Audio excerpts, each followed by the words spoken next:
제가 어제 우리의 체험에서 나오는 믿음은 굳건한 반석 위에 서 있지 못하다. 그래서 자꾸 흔들린다. 이렇게 말씀을 드렸습니다. 그러면서 우리의 믿음은 우리에게 주신 표징인 성경 말씀에 기반해야 합니다. 이렇게 말씀을 드렸어요. 그러면 우리의 체험은 아무런 의미가 없는 걸까요? 지금도 우리 주변을 보면요, 많은 간증들이 있습니다. 각자 개인 간증 한두 개씩은 다 갖고 있어요. 그런 간증들이 아무런 의미가 없는 걸까요? 자기의 간증을 전하는 거나 남의 간증을 듣는 것이 다 헛된 일일까요? 그렇지는 않습니다. 믿음의 근거는 분명히 성경 말씀이어야만 합니다. 그건 맞죠? 그런데 거기서만 끝나면 믿음 생활이 굉장히 건조해져요. 딱딱하게 굳어서 활기가 사라지기 쉽습니다. 성경 말씀에 기반한 믿음은요, 우리의 경험을 통해서 풍성해집니다. 우리의 인생 속에서 그 성경 말씀이 구체화되고 훨씬 더 확고한 믿음으로 변하게 돼요. 자, 오늘 본문을 보세요. 이스라엘이 요단을 모두 건넌 후에 그들이 보는 앞에서 여호와의 궤와 제사장들이 요단강에서 올라옵니다. 르우벤 자손이나 갓 자손, 므낫세 반 지파 역시 이들과 지금 함께 하고 있어요. 지금 이들 눈앞에 어떤 일이 벌어지고 있습니까? 홍해에 멈춰섰던 홍해의 물이 다시금 흐르기 시작을 해요. 저기 위에 쌓여있던, 얼마나 높이 쌓여있는지 상상도 못할 것 같은데 그 쌓여있던 물들이 다시 흐르기 시작을 합니다. 지금 이들은 눈앞에서 놀라운 이적을 경험했습니다. 이 사람들 중에서 약 200만 명 가량이라고 추산이 되는데, 이 사람들이요, 홍해가 갈라지며 그들이 출애굽한 것을 모르는 사람은 없죠. 그런데 그걸 직접 눈으로 본 사람은 딱 두 사람밖에 없습니다. 여호수아하고 갈렙이죠. 그 사람들 빼고는요, 알기는 알지만 말로만 전해 들었을 뿐이에요.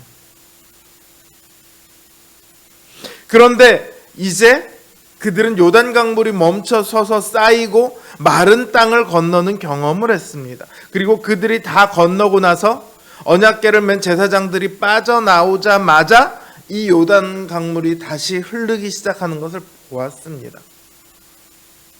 이걸 직접 눈으로 본 사람들 중에 이걸 두고 어떻게 이런 우연이 있지? 이렇게 이야기할 수 있는 사람이 있을까요? 아니죠. 우리의 아버지들을, 우리의 선조를 그 출애굽에서 애굽으로부터 이끌어내셨던 하나님, 홍해를 가르셨던 하나님께서 오늘 우리를 위해 또 이 요단 강물을 멈춰 세우셨고, 우리가 그 요단을 다 건너고 나서 그 강물을 다시 흐르게 하셨노라. 이렇게 이야기를 하겠죠.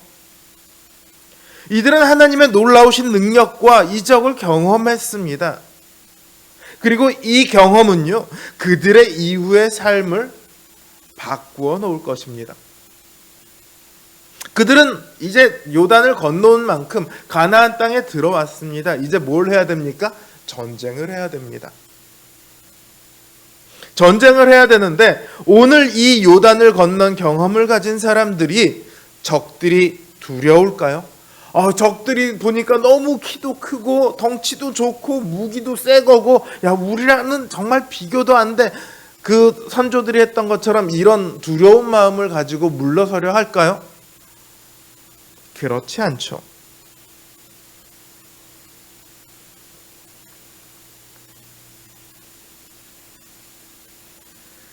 하나님께서 모세를 통해서 이스라엘에게 놀라운 이적을 행하셨던 것처럼 이제 그들에게는 여호수아가 있습니다. 하나님께서 이 여호수아를 통해서 그들의 삶 가운데 놀라운 이적들을 행하실 겁니다. 이 시대의 가장 강대국이라는 애굽을 무찌르셨던 것처럼 자기들의 눈앞에 있는 가나안을 무찌르실 겁니다.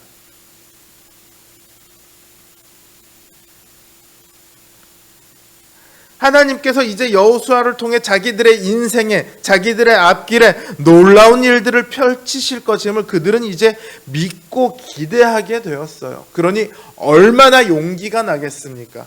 그야말로 담대하게, 굳건하게 그 길을 이제 갈 수 있는 거죠. 믿음으로 요단강물에 발을 디뎠던 것처럼 그들은 이제 담대하게 믿음의 싸움을 해나갈 수 있을 겁니다. 이 경험이 그들의 삶을 바꾼 거예요. 그들의 믿음의 수준을 한층 더 높인 거죠. 오늘 본문에서도 보면 9절에서는 여호와의 궤를요 뭐라고 얘기하고 있냐면 언약궤 이렇게 말하고 있습니다. 그런데 16절에서 그 궤를 뭐라고 부릅니까? 증거궤 이렇게 불러요. 굳이 다른 이름으로 부를 이유가 있을까요? 구약 전체에서요 언약궤를 증거궤라고 부르는 본문들이 종종 있습니다. 구약 전체를 통틀어서 21번이 나와요. 출애굽기, 레위기, 민수기 여기에 주로 나오는데 여호수아서에서요 오늘 본문 딱 하나만 증거궤라는 이름으로 나옵니다. 왜 굳이 이 이름으로 불렀을까요? 이 언약궤가 이제 그들의 증거가 될 것이기 때문입니다. 어떤 증거입니까?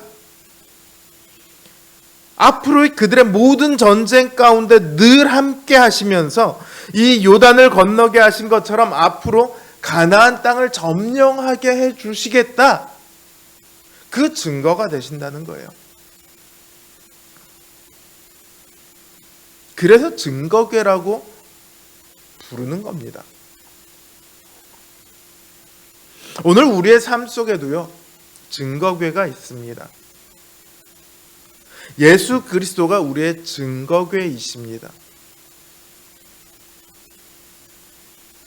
또한 증거궤이실 뿐만 아니라 모세와 같은 여호수아와 같은 하나님의 놀라운 일들을 우리에게 펼쳐주실 우리의 지도자이십니다. 주님께서는 우리를 버려두시고 저 천상으로 올라가신 것이 아니라 우리 모두와 함께 하시기 위해 천상으로 올라가셨죠. 주님께서는 그 천상에서 주님의 영이신 성령님을 우리 각자의 마음속에 보내주셨습니다. 그래서 우리가 어디로 가건 어떤 상황에 처하건 무엇을 앞두고 있건 늘 함께 하시며 우리를 인도하십니다. 그 하나님의 증거를 예수 그리스도의 영이신 성령님을 우리가 믿으면 우리의 삶이요 요단 강물을 건넌 이스라엘 백성들처럼 담대해질 수 있습니다. 그 앞에 비록 아무리 강한 적이 있을지라도 아무리 두려운 상황이 놓여 있을지라도 내 힘으로는 도저히 어찌할 수 없을 것 같은 그런 어려움과 시련이 그 앞에 놓여 있을지라도 우리는 그들처럼 담대해질 수 있습니다. 홍해를 가르쳤던 하나님, 요단 강물을 막아서셨던 하나님께서 우리의 삶 가운데 그렇게 놀라운 일을 펼쳐 주실 것입니다. 믿음은 우리의 눈과 귀를 바꾸고요, 우리의 생각을 바꿉니다. 위태로워 보이던 일들도 대수롭지 않은 일로 보게 만듭니다. 평범한 일들도요, 특별한 일로 받아들이게 합니다. 또 상상도 할 수 없었던 일들이 우리 인생에 얼마든지 일어날 수 있음을 알고 기대하게 합니다. 믿음 안에서 우리 매일매일의 일상은 우리의 증거가 됩니다. 우리의 매일의 삶은 우리의 믿음을 더욱 풍성하게 만들며 하나님을 찬미하고 감사하고 경외해야 할 이유를 더욱 확고하게 해줍니다. 믿음으로 볼 때 우리의 매일은 하나님께서 만들어가고 계시기 때문이죠.